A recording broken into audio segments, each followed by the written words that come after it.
Today, I want to talk about a book that people have been arguing about for 65 years without ever quite agreeing on what it says. This is Starship Troopers by Robert Heinlein. Published in 1959, it won the Hugo Award. It effectively invented military science fiction as a genre. It has been called a masterpiece and it has been called a fascist propaganda, sometimes by the same person in the same paragraph. Most people know it, though, through a 1997 film.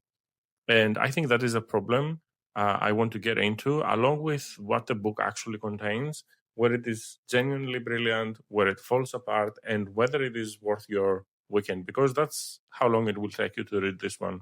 The short version, before I get into the longer one, I read it not because it's right, but I think almost every argument you have ever heard about this book is actually an argument about a film. And the film was made by a producer, by a director who never actually finished a novel. Starship Troopers is a 260-page political lecture with a boot camp bolted to the front of it. It is one of the most influential things to ever happen in science fiction. It is also in places terrifying, it's genuinely alarming. Both of those are true at the same time. And the book is short enough that you can actually settle the score for yourself in a weekend. I'm 100% sure that anyone can read it within a couple of days. Now, the longer version for anyone who is willing to stay. In 1997, Paul Verhoeven made a film called Starship Troopers, and it is actually a very good film. The opening recruitment sequence was lifted shot for shot from A Triumph of the Will, the 1935 Nazi propaganda film made by Leni Riefenstahl. The uniforms are SS adjacent. The architecture borrows from Albert Speer, who was Hitler's architect. The whole thing is a satire of fascism made by a man who grew up in the Nazi-occupied Netherlands. And it works. It's absolutely wonderful. But here's the part that matters when it comes to the book. Verhoeven never finished the book. He has said that he stopped after a few chapters because it made him bored and depressed.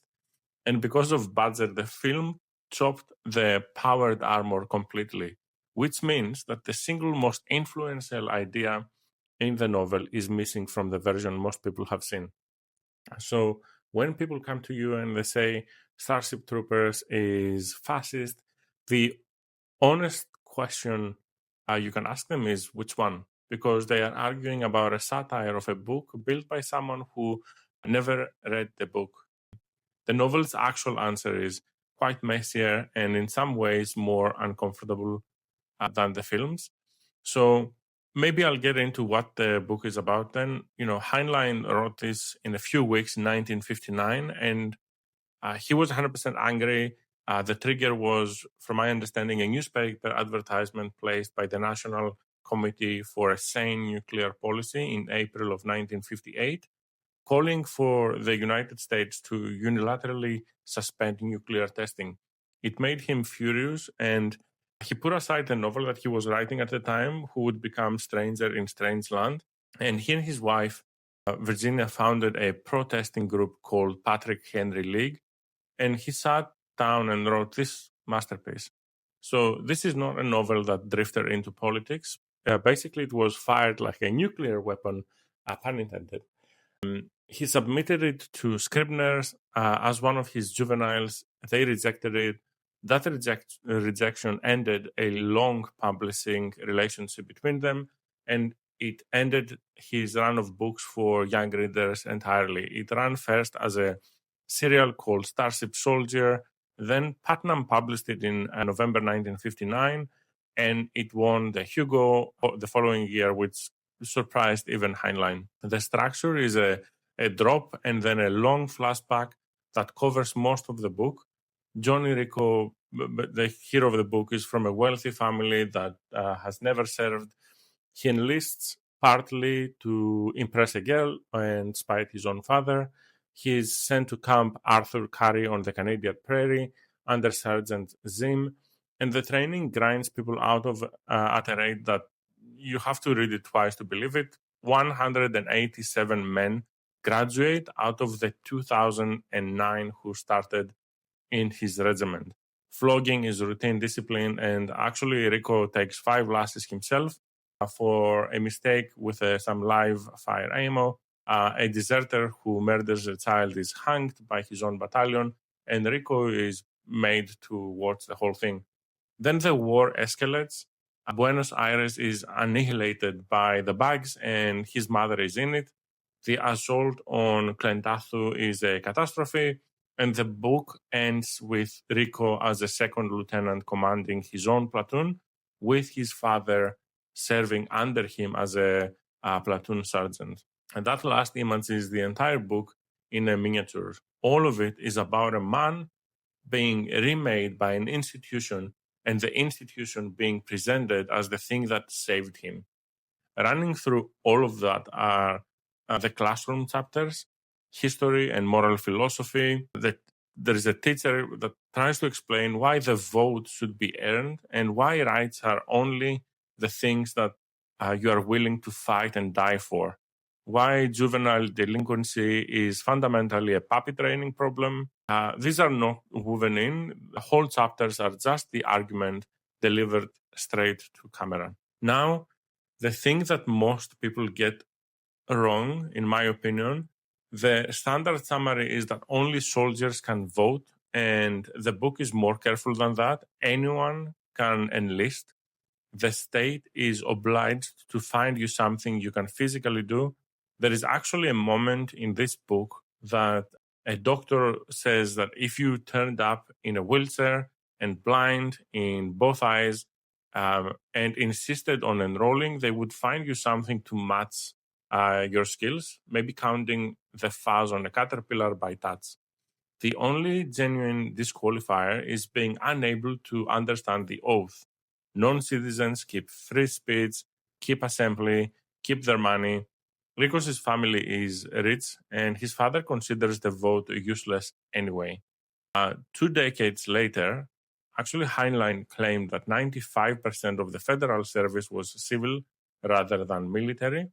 And this is where it gets a little bit interesting, because James Gifford, who has spent years compiling and cataloging Heinlein's work, and I think he's broadly sympathetic to him, went and checked the text and said flatly that Heinlein is wrong about his own book.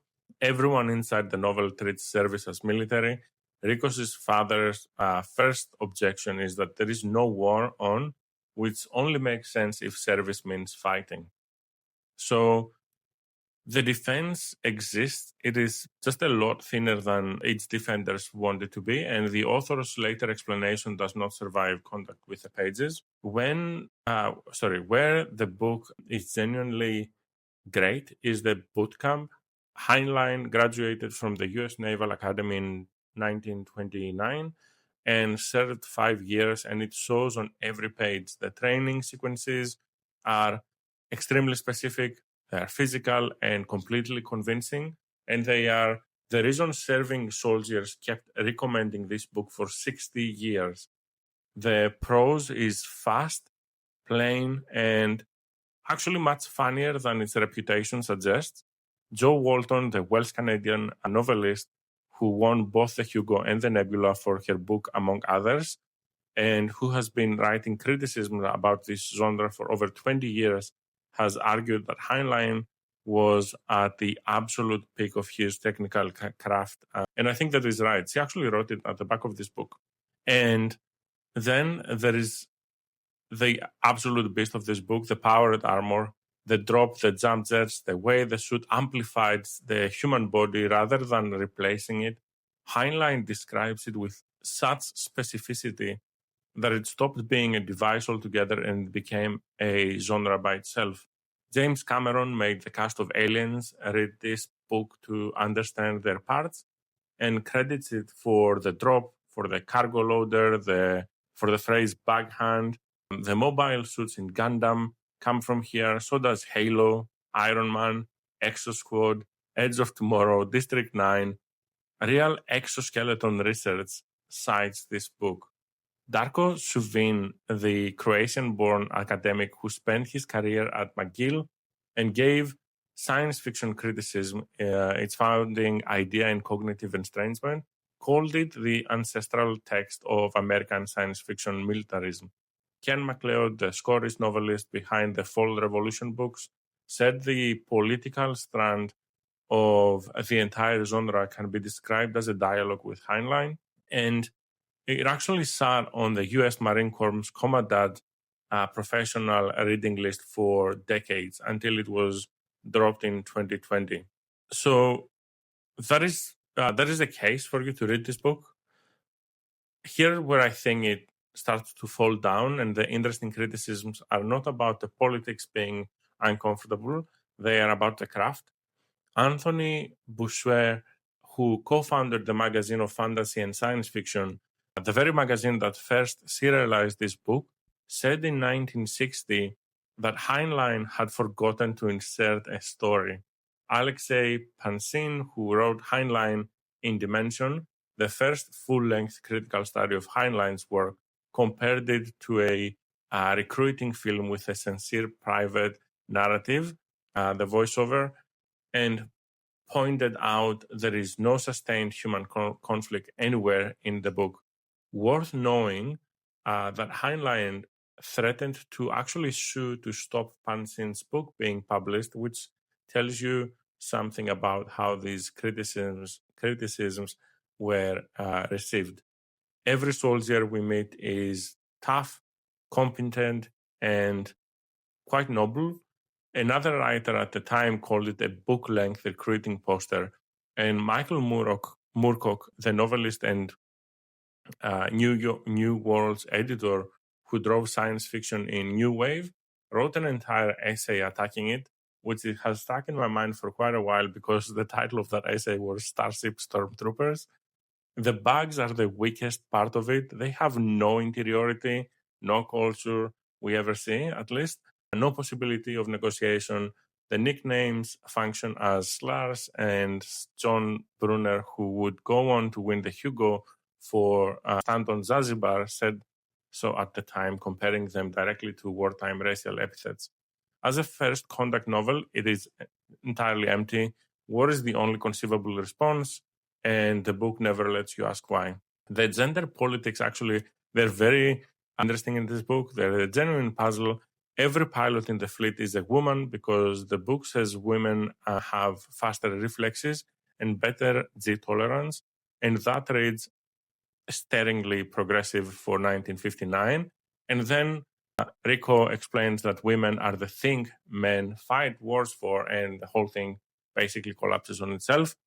And there is the chapter on raising children where corporal punishment is defended by comparison to house training a puppy. That is where most modern readers put the book down, and as a father, I understand why. So where does it actually sit at the moment? I believe last time I checked, Goodreads had it at 4.1 from roughly 200,000 ratings. And that is a super strong score for a book that people routinely describe as fascist propaganda. And that gap, I think, is the most honest thing about its reception. People keep reading it, people keep rating it highly, and people keep arguing about it. It just refuses to go away. The best thing that ever happened to it was the response it generated. Joe Haldeman, who had been drafted and served in the Vietnam, published The Forever War in 1974, and it is universally read as the reply, a war with no clear purpose, dehumanizing rather than ennobling soldiers, returning to a world that has moved centuries on without them.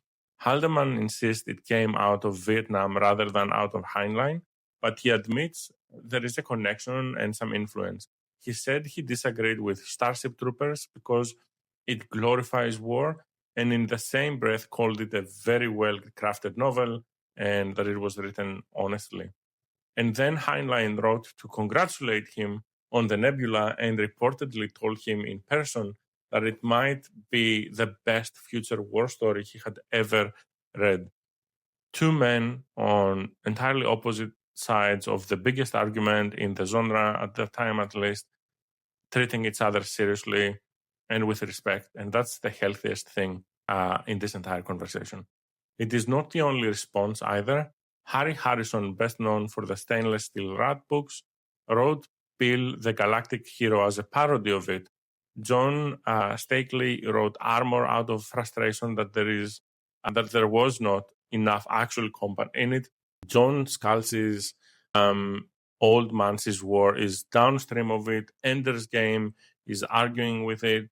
So it's just so much influence on one book.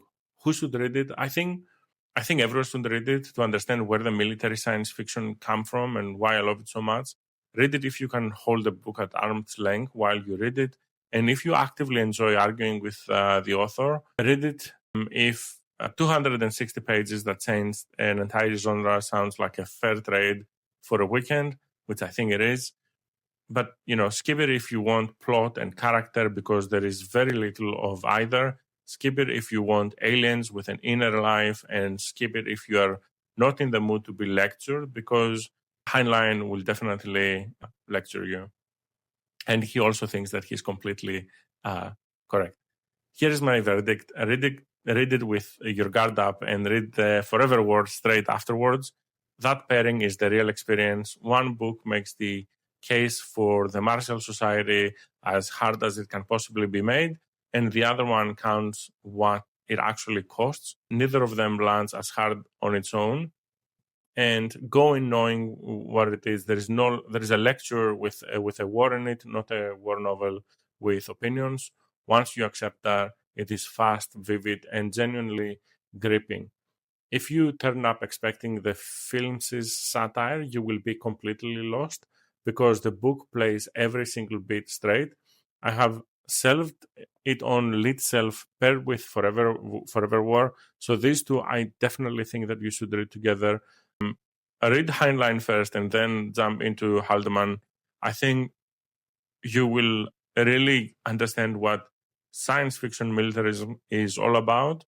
And tell me your opinions on the shoot from Starship Troopers. I think it's one of the most unique objects in the science fiction genre. And at the same time, try to imagine yourself reading this book when it first came out in 1959, and try to imagine how much it influenced the genre after 1960s, 1970s.